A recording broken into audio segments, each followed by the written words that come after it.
Hey, welcome to another Flarecourt Media video tutorial thing. I'm Jason, and today is part 2 of a 2-part video tutorial series on how to create a motion time-lapse of the Milky Way as it goes across the sky with the Earth rotating below it. In yesterday's video, part 1 of this tutorial, I showed you how to use a gimbal and a camera to follow the path of the Milky Way, capturing the images we need in order to create the motion time-lapse in today's video. So if you haven't seen that yet, I have it linked in the description below. But with those files captured already, we're ready to start editing. And this is a pretty long tutorial, so I do have the different sections marked as timestamps in the description below, as well as on the timeline it shows up as chapters. But let's get started. Now we've entered the video editing portion of this tutorial. I've already got the photos copied off of my SD card into this time-lapse demo folder. And if we take a look at one of the pictures here, this is my starting position. You can see the Milky Way is just starting to come up there. This feedlot off in the background was causing a lot of light pollution issues, but oh well. Now I'm going to be using 2 products to edit this. I'm going to be using Adobe Lightroom and Adobe Premiere Pro. I'm choosing to use Adobe Lightroom because it's going to allow me to edit these raw files, and I'm going to be able to bring out a lot more subtle nuances and details and color correction. So I'm going to edit the raw files in Lightroom and then take them into Premiere Pro to make the video. However, if you don't have access to Lightroom or don't want to use it, you don't have to. Also, if you don't have Premiere Pro, you can use whatever video editing software you're comfortable with. You can copy all of these images into the video editing software and process them using the color correction options available in there. The only thing is you just might not be able to bring out quite as many details because you can't work directly with the raw files. You're going to be relying on the video editor's ability to color correct, which is not the same as being able to read the raw data that's stored in a raw file and pull out more details. But if that's all you have or that's all you want to do, you can still get some amazing results, and I've done it before in the past. I'm just showing you the more detailed way. So I have a Lightroom catalog already created, and I'm just going to import all of these. And if you don't have raw files, maybe your camera just shoots in JPEGs, then don't worry about it. Edit with those. Raw files is going to give you more options, but work with what you have. So I've got the folder here selected, and we're going to import all of those 470 pictures. So that finished importing. Let's take a look at our first image again, because I want to get a feel for the contrast between the first image and the last image. So you can't see a whole lot of the galaxy. It's kind of muffled. Blue, very light because of that. But let's come here to the last one. That's much darker. It's orange. You can see some of the galaxy as well. So with this, where I have quite a big range, I'm actually going to try to split the difference with my editing. So I'm going to go to the middle image at 235 would be the middle image. And this is actually a really good option because I still have some of that candle lot and some of that orange coming in. And so editing this will be good for both ends of the spectrum. And really, when it comes to editing, the sky's the limit. Make it look the way you want. Just keep tweaking around with things until it looks the way you want your galaxy to look. It doesn't have to look, scientifically accurate. If you decide you want to do a purple hued galaxy, if it's artistically beautiful to you, go for it. I like to just try to bring out as much color and depth as I can. So I'm going to edit this the way I did with my final video, just so you can see what I'm looking at. So I kind of bring down the color temperature. Remember, I shot it in daylight, which is why that setting is already on the cooler side. But I like to bring it down a little bit more, something around there, and bring up that just a bit. And then bringing up the exposure is going to help bring some of those shadows and that dust in there out a bit more. I think I took this all the way up to 175, but then we'll bring the contrast up as well to darken the darks. Okay, and bring the highlights down to, I'm looking at my stats, so I don't know, I'm pretending like I'm making this up. -30, and minus 17 on the whites.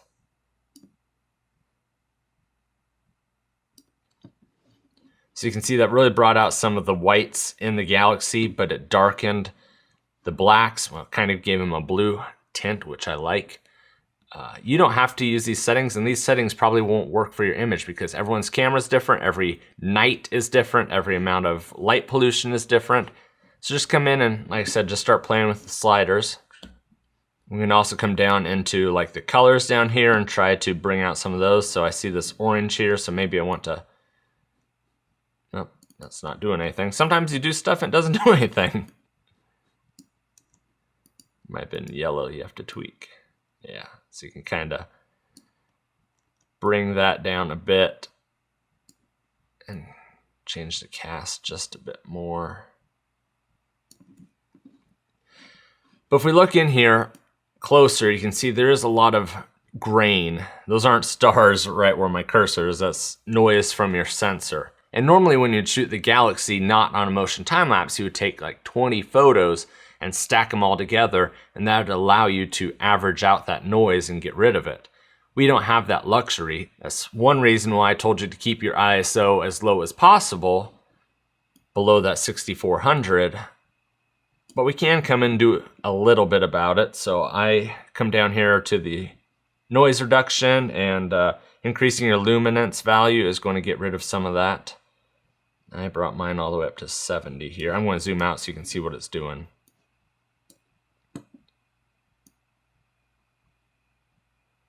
You don't want to go too far because you're going to start losing some of the intricate stars. So I had it at 70 and then bring out a little bit more of the detail. And then trying to get rid of some of that color noise because that ISO is really speckly in the color. So let's bring some of that down. And then I left it about there. So when you zoom in, you can see, I can still see some of those faint stars, but the noise level has gone down drastically. So let's turn that off and you can see the difference. And let's take a look at the before and after. So I'm going to hit the backslash. And that's going to take me back to the original file. So I really like the way that looked. Okay, so next we need to take those edits and copy them to the rest of the files. So we're going to right click on that and select Develop Settings and Copy Settings. And we can leave everything checked, check all, copy. And now let's select all of our images, Command A or Control A on Windows, but then push Control or Command and deselect the one we just edited, so everything else is selected. And right click on one of them and click Develop Settings and Paste Settings. And that's going to start copying all of those edits to the rest of the photos, and when that's done, we'll take a look at them. Now that it's finished copying those settings, let's go take a look at our first image again. Okay, I do like the colors, the detail, that lake is beautiful. Remember, the Milky Way is lower in the sky, so it's not going to be as detailed as the other one. Let's go ahead and come all the way to the last one. And just for reference, that was the original, and that's now. So now we're ready to bring these images into Premiere Pro to create our video. But Premiere Pro can't handle these raw files, plus the edits are only in the Lightroom catalog right now. They're not actually saved out to any files. So what we need to do is create a lossless image format that Premiere Pro can use, and we're going to use a TIFF file for that. A TIFF file is a lossless image file. So we're going to come and select Command A or Control A to select all of them, and come up to File and Export. Now I've already got these settings in the right spot, but I'll tell you what you need to change. I always do export to same folder as original photos, and then you probably have to tick this and put in subfolder, and this will create a folder. And so I'm just going to call it TIFFs. And then you want to do this rename to and custom setting. You may not need to do this. We're going to be using something called an import sequence, and Premiere Pro will bring in anything that is in the same naming format in a sequence. So if it's 1, 2, 3, 4, 5, 6, 7, 8, 9, it'll bring all of those in until it finds a break in the sequence, and then it will stop. So if it was 1, 2, 4, 5, it'll only bring in 1, 2.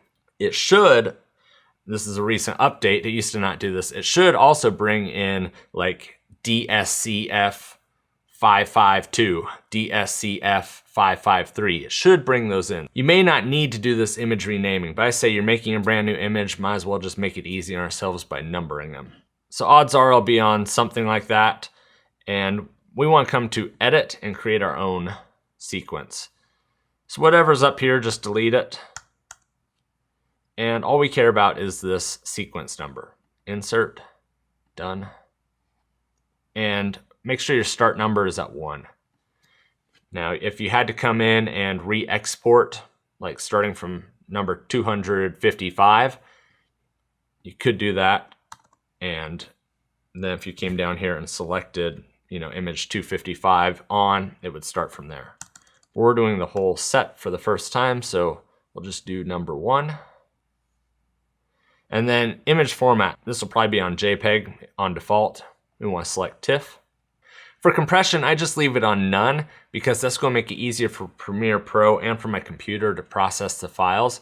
If you're running low on space, you could pick one of these compression options. I would pick zip. It's not going to put it in a zip file. It's just going to a compression called zip. It's still going to be a TIFF file. But I'm not going to do that because this is going to take a lot of processing power to handle these. These files are going to be about, with my 24 megapixel camera, about 75 megabytes in size. And so if it has to try to uncompress those as it tries to play it, that's putting a lot of stress on my already struggling laptop. So I'm just going to leave it at none and just deal with the file sizes. The only other thing you might change is this bit depth. If you select 16 bits, you are going to have a bigger file, but it's going to allow it to save more color information. So you're going to have a more accurate representation of what the image is, but it's also going to make your image bigger. You're probably not going to see a huge difference between the two of them, but if you're concerned about size, pick 8 bits. If you're OCD like me and concerned about getting every ounce of detail you can, select 16 bits. And that's all we have to do. We go ahead and click export, and it's going to start processing all of these files. And on my computer, it's going to take about 30 minutes. So I'm not going to click export because I've already done that.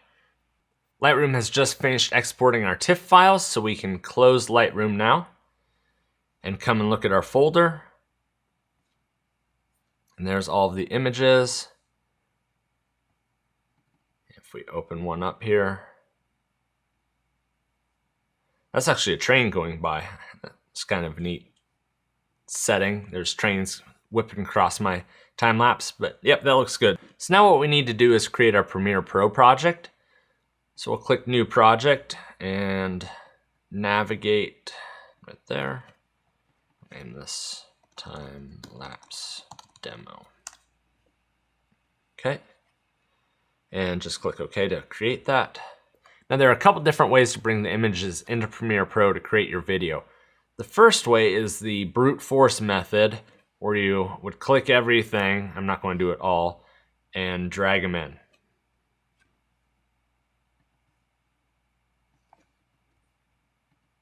Of course, for some reason it only brought one in.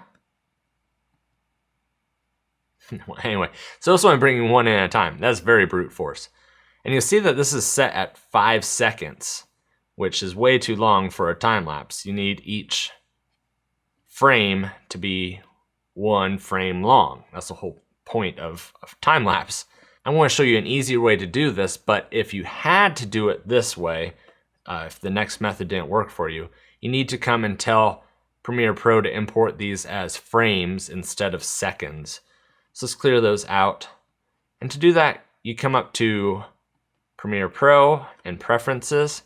In Windows, it would be under Edit and Preferences. And click on Timeline. And the setting we're looking at is the still image default duration. Click that to frames. And 2 is the minimum. I can't set it to 1. If I set it to 1, it's going to bump it to 2. And click OK. Now that change is permanent in Premiere Pro, so all of your future projects and sequences will be importing images at 2 frames, which is likely not what you want when you're bringing images in. So before your next project, you need to go back and change that setting back to 5 seconds or whatever you had your default as. But now when I bring in my pictures, you can see it brought it in as 2 frames. It's no longer in seconds, it's in frames. If I bring this down here, I'm really zoomed in. There's 15 seconds, so you can't even see that frame. So we're on the frame, so I'm going to back all of that out. So that's what you do if you had to brute force drag everything in. But Premiere Pro has the ability to bring in a sequence of images, like I was explaining earlier in Lightroom. But first we need to decide if we're going to be doing a 24 frames per second project or a 30 frames per second project. As I explained when shooting this, 24 frames per second is going to give us a longer time lapse, whereas 30 frames per second might make it smoother. Now with this, I'm more concerned about the length of it, and so I'm going to pick 24 frames. So again, you come up to Premiere Pro, Preferences, and this time we want Media. And this indeterminate media time base is the setting that we need to change. I normally have it on 29.97 frames per second drop frame, is why I edit most of my videos on, including this tutorial. So this is usually my default. So I need to come and change it to 24 frames per second. Now again, this is a permanent change, so all of my future projects and sequences will be reflective of this. So if you don't normally work in 24 FPS, then you need to come and change it back before your next project. Now we're ready to import those images, so we want to come up to File, Import. Now we need to find those TIFF files. Down there. And all you want to do is click on the first image, and then click Options, and you see this image sequence. Make sure this is checked. If it's grayed out, odds are you have more than one image selected. You need only the first image. If it's also grayed out, then maybe your naming scheme, if it was not a sequence of names, then it may not be able to import it as an image sequence. So you have to either rename all the files or drag them in using the method I showed you just a moment ago. So I've got the first one clicked, image sequence, import. And that imported all of the images as a single unit named 1.tiff, but you can see it's 24.00 frames per second. That gives us a 19 second and 14 frame file. Now we're ready to start editing. Go and drag our image sequence in and just drop it into the timeline and create a new sequence. And these are taxing on the system. If I hit play here, it's going to start freaking out. Yep, already dropping frames. And I have it at 1/8 quality. So processing is difficult. Just get ready for that. Could maybe drop it down to 1/16, but I think it's probably even still going to have issues. Yep. It's just because those image files, each frame is 70 megabytes in size, and the stars are a lot to keep track of and display properly, so your system may struggle. That's okay. Now the only edit that I apply to every single one of these is applying warp stabilizer. And that's because despite our gimbal moving in very small increments along its path, it's still not a perfectly smooth line. It's not like a pan. It's upright, upright, upright, upright. Plus the wind is blowing the tripod, and if you're walking around it, you get micro jutters, and those can make a less smooth image. So by applying warp stabilizer, we're going to be able to smooth all of those out. So to do that, just come to Effects, and we're going to search for warp and drag that down and that's going to start analyzing those frames. Warp stabilizer finalized processing, and I usually just leave it on the default settings. That seems to work well enough for this type of shot. So now we have nice smooth motion. The other thing that I like to do is take this is currently a 3:2 aspect ratio image because that's what the camera takes pictures at. I like to take it and crop it into a 16:9 4K image. And to do that, we come up to sequence settings, and frame size right here is what we're looking at. And this is currently at 6240 by 4160, that 3:2 aspect ratio. And for reference, 4K is 3840 by 2160, 16:9. So I'm going to shrink it down to that size. And this just means we're going to lose our preview files. That's okay. We'll click OK. So now we're at the 4K size. You say, Jason, we've zoomed in and lost some of our picture. Well, I personally think not having black bars on the screen is going to make it look better. And plus, we haven't actually lost any image data by doing this. And to explain it, I created this rough demonstration here. So imagine this is our 4K 16:9 window. And this is our image that's much bigger than this. So what we've done is we've applied a window. We did not crop, we just applied a viewing window. And so that means that we can still move the image around because all the image data is still there.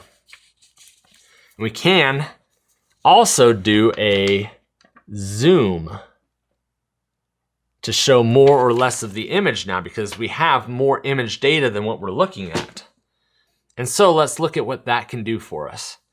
Let's jump to the first frame, and we can see this is a pretty nice framing. We have the lake here and the Milky Way up here.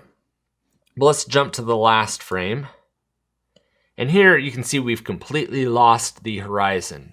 And as I told you when we were taking the pictures, is you always need to have horizon in these because that's going to give the viewer a frame of reference. If you don't have the horizon, you might as well have just stuck your camera on a tripod and done time-lapse and let the stars go across all by themselves. It defeats the whole purpose of doing the motion. But like I said, we still have more data.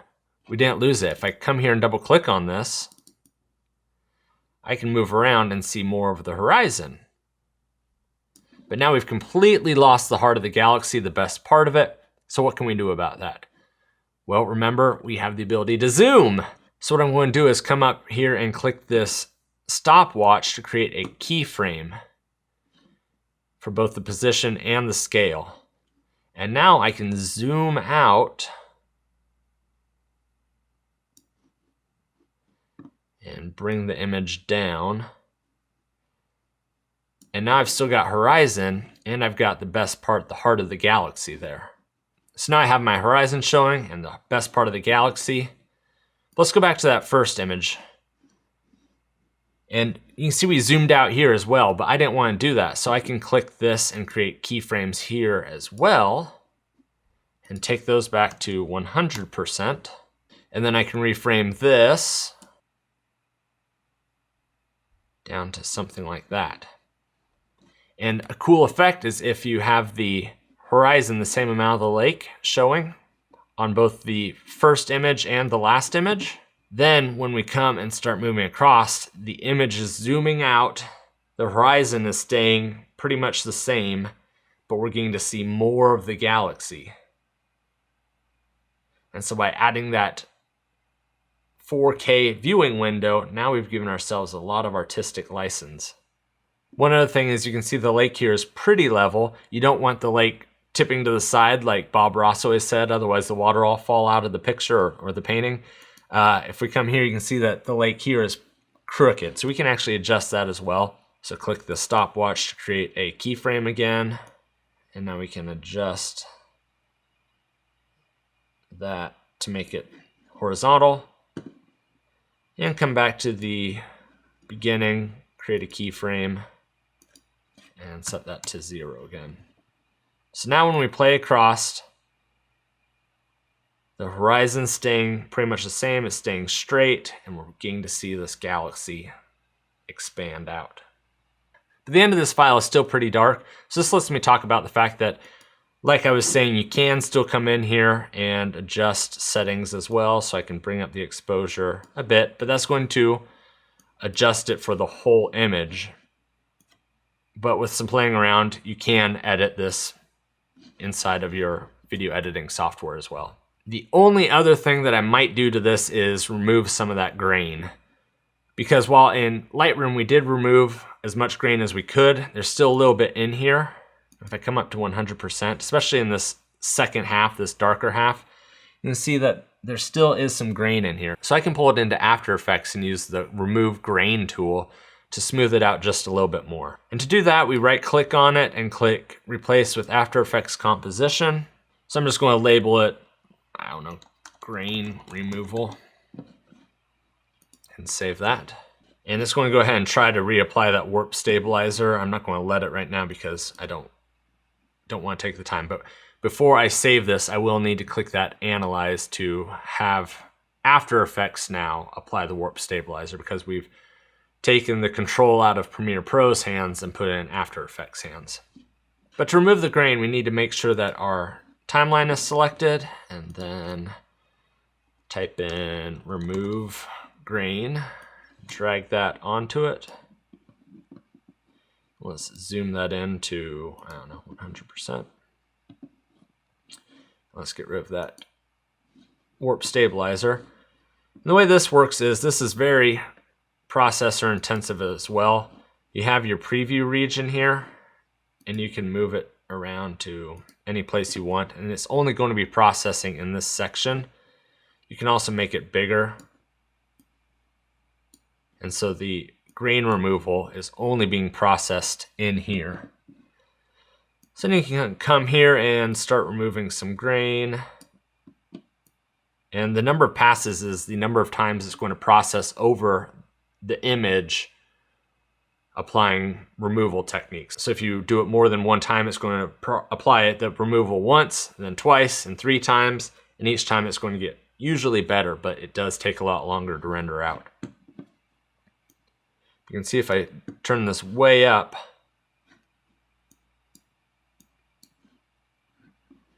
how much smoother that is than this. But again, you have to be careful, because if you smooth it out too much, you're going to start losing stars, or you're going to start losing dust in the Milky Way. And so to demonstrate that, you can actually get rid of this preview region and apply it to the whole image. So you click Final Output. Let's zoom back out. Okay, so it applied it to the whole image there. So if I click the FX to turn it off, that's actually not terrible. I am losing a little detail there, so you could come down to fine tuning and bring some of the texture back. So again, this is a lot of playing around till you see something that you like. And it's time consuming because each time you change something, it has to process the whole image. One thing to note is if you were using the preview, before you exit out of After Effects, you need to come and click Final Output. Because if you leave it on preview and you were to save it and exit out, then Premiere Pro is going to be showing this preview window, and the only thing that's processing is this. You need to leave it in the state that you want it when you exit After Effects. So click Final Output. And because I had Warp Stabilizer, I'd need to click Analyze, turn it back on. Click Analyze, have it process as well. So assuming all of that was done, I could save and then close After Effects, and the smoothing and the warp stabilizing would now be applied to this. I don't want to wait for all of that, so I'm going to actually pretend I didn't do any of that, just use the original image that we had before After Effects. So with all of that said and done, we're finally ready to export. So click on your media down here and File, Export Media, and I usually just do YouTube 4K. But I like to turn on render at maximum depth. That's going to allow us to get more details, more alpha channel, more brightness. I also use maximum render quality. That's going to Both of these things is going to make it take longer to render out, but your quality is going to be better. You would turn these off if you're just doing a temporary render, like you just wanted to see something really fast, what it looked like. Turn them off and render much faster. But for our final thing, because we care all about that detail that we've spent so much time trying to gather, turn those on. And then you could get by with, 40 is what they say. I usually do 100 for a 4K image. And click export. And so after many hours of work, we can finally look at the finished video.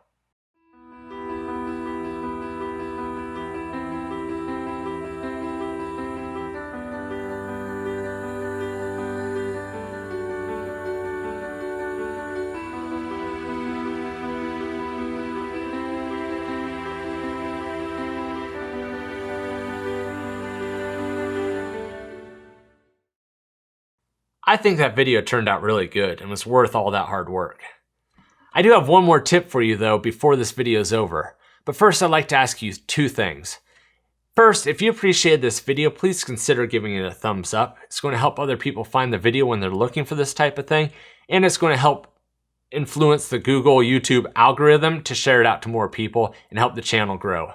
The second is a more direct contribution.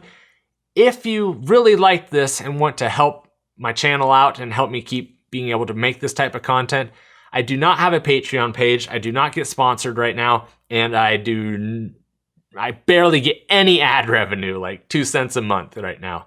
So if you'd like to help me out financially, I do have a buy me a cup of coffee link in the video description below, where you can click on it. It'll take you to a secure website and you can buy me a cup of coffee. And my coffee cup is empty, so I would love to have that.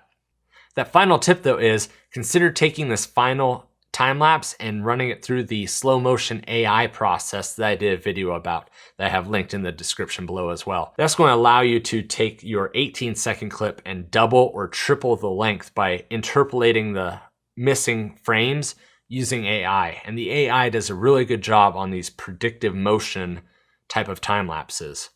So consider running it through that if you want to stretch out your footage even more. But I would love to see your time lapses. If you get a cool video, share it with me on Instagram, Facebook, or Twitter, and just tag me at Flare Media and I'll take a look. Maybe I can learn something from you as well. If you want to see more content creation videos like this, consider subscribing to my channel. Each week I'm going to be releasing something that's focused on content creation. So it might be a tutorial, it might be reviewing a product, it might be looking at sound settings, but all of it is going to help content creators do something cool. In addition to those content creator focused videos, I also scatter in some camping videos or travel vlogs or historical stuff or whatever type videos. But until next time, I'm doing what I love, keep doing what you love. Thanks for watching.